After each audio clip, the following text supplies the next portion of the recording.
பசுமை நிற சீருடை போட்டுட்டு நீங்க தூய்மை காவலர் நிறைய பேர் ஒரு 10 பேராவது இருப்பாங்க. அவங்க உட்காந்து என் மீட்டிங் கேட்பாங்க.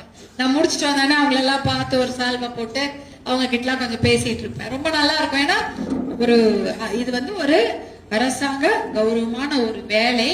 நீங்க இருக்கிறதுனால தான் அந்த இடம் நல்லா இருக்கு. இல்லைன்னா எப்படி இருக்கும்னு யோசிச்சு பார்க்கவே முடியாது. வீட்டையே கூட நிறைய பேரால சுத்தமா வச்சுக்க முடியாது. ஆனா அந்த ஊரையே நீங்க சுத்தமா வச்சிருக்கிறீங்க.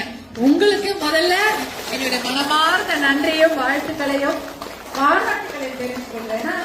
அந்த வேலைன்றது சாதாரண வேலை கிடையாது. இன்னைக்கு இந்த வேலை செய்யறதுக்கு கூட ஆட்கள் கிடையாது. வெளியூர்ல எல்லாம் பாத்தீங்கன்னா அதுக்கு கூட மெஷின் தான் வச்சிருப்பாங்க. அதுக்கெல்லாம் ஆள் கிடையாது. ஆனா குப்பை போட மாட்டாங்க. வெளிநாட்டெல்லாம் பாத்தீங்கன்னா குப்பை, பிளாஸ்டிக் குப்பை அதெல்லாம் தெருவுல போடக்கூடாது. ஒரு குப்பை தொட்டியில தான் போடணும். எதுவுமே நம்ம தரையில போடுறோம். நம்ம ஊர்ல அப்படி கிடையாது. குப்பை தொட்டி தேடின்னு போய் யாரும் போட மாட்டாங்க. அங்கங்க அப்படியே நினைச்ச நேரத்துல போட்டுருவாங்க. அப்ப குப்பை விழுந்துகிட்டே இருக்கும். அதை எடுக்கணும்.